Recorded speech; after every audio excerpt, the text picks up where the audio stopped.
Today, we're taking a look at a game that has eaten up a few too many hours of my time lately despite its relatively simple nature, namely, Naidica. Those of you that watch the streaming and gameplay channel will know exactly why I say this, since it was a third of the videos over there last month alone. Now, is this game perfect? No. But it does scratch a bit of a strategy and Autobattler itch that I'd been craving for a while, and I can totally recommend checking out the free demo. Though, for this video, I want to talk about what it does well, but also where it could improve. As far as what the core game entails, on the surface it's pretty simple. You choose a hero that gives you the base skills and modifiers, then you choose a trinket that allows you to modify your starting conditions, then you finally buy units to fill a grid and push through a variety of events to beat the bosses of the world. In the demo, this involves 2 worlds with 9 normal battles, 2 special events, and of course the boss encounter at the end of each world. In the full version, the plan is to increase this to 3 worlds,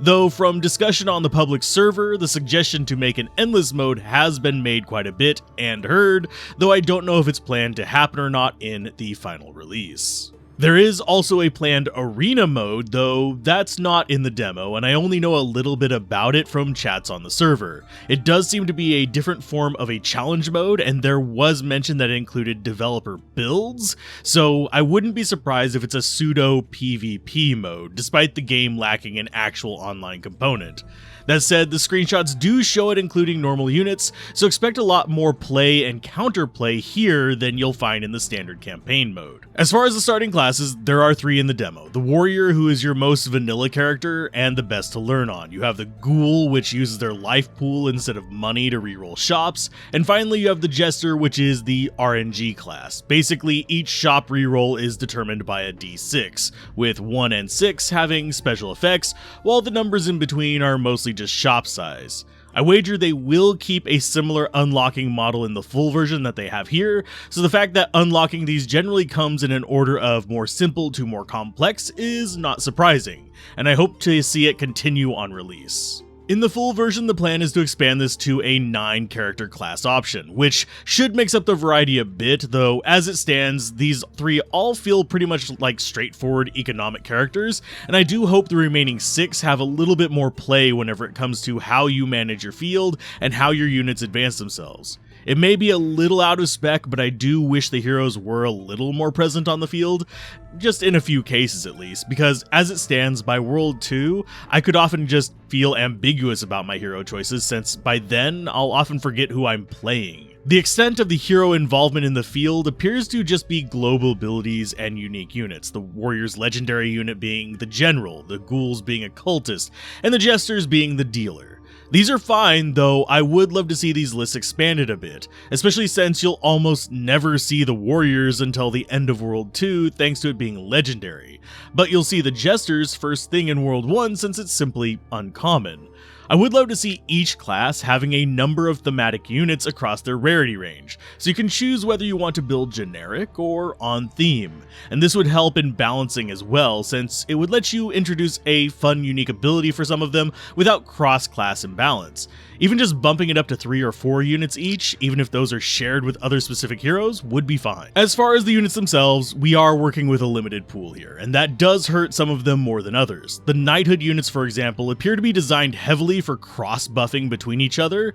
but because we have so few available in the demo, we don't get to see this. And I do wonder if in the full release any of these will be able to compare to units like the ogre and dryads from nature or the necromancer and zombies from unholy, since both of these can stand fairly easily through the currently available normal difficulty. That said, I wager as we get access to the higher difficulties like hard and insane, we'll need to look for stronger or more reliable combos for scaling, which will hopefully be where a lot of units come into play, since as it stands, having one strong starting unit will generally beat out most combos you can make on the fly, especially with the shorter run durations, which even expanded to 3 areas really would only give you about 35 areas loading for scaling. Since you don't get any on the first fight, and outside of some of the infinite money or money cycling strategies that require a decent bit of luck, you're not going to scale much throughout other methods. This scaling also makes swapping builds mid-run really punishing, with only a select few methods of doing so without entirely destroying your run, and all of those methods require quite a bit of luck to get exactly what you want or need,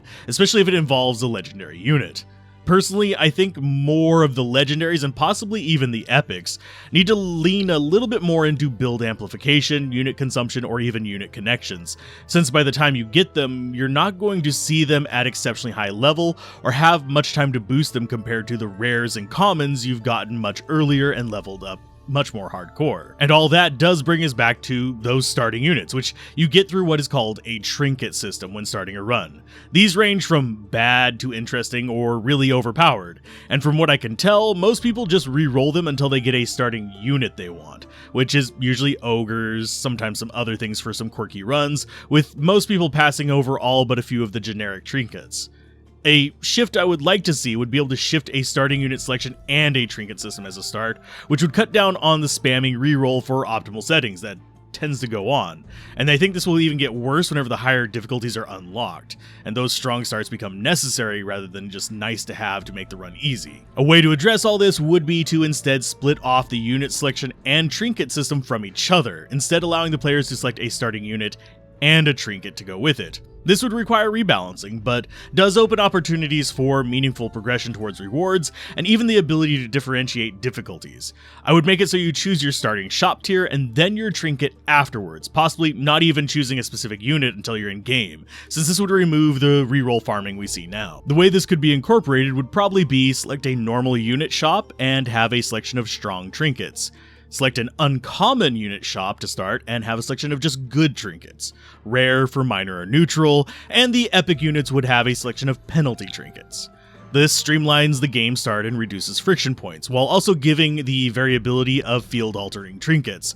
Currently, the only penalty for epics is a reduction of your shop size by 2, but there are definitely other options that could be used, and this would likely help build variety, especially since some of the epics actually counter this shop size reduction. Now, the way all this could be used to help progression is to allow these to be based on difficulty, with epic starters being limited to insane difficulty, rare starters being limited to hard, etc. That way they lean into forcing the ideas of needing those more tightly knit strategies for higher difficulties, and allowing players to dive deeper into risk and reward for their greed as they get more experience with the game. Obviously, some of the loopholes for infinite money and truly broken strategies do need to be closed up, but it is still fun to have that snowball effect, and if they do end up including an endless mode, which I hope they do, I do hope they include methods to mitigate shop RNG a bit as well, whether it's by having spells that allow shop bans, fixed rerolls, etc. That way we could see some really silly late game stuff, since that is one of the best things for long-term enjoyment of games like these, because it is one of the core groundworks for fun challenge runs and yes, even fun videos. Overall though, I still think it's a pretty solid game for anyone who enjoyed titles like Backpack Hero, Teamfight Tactics, etc., since it really does a pretty decent job of hybridizing the two subgenres.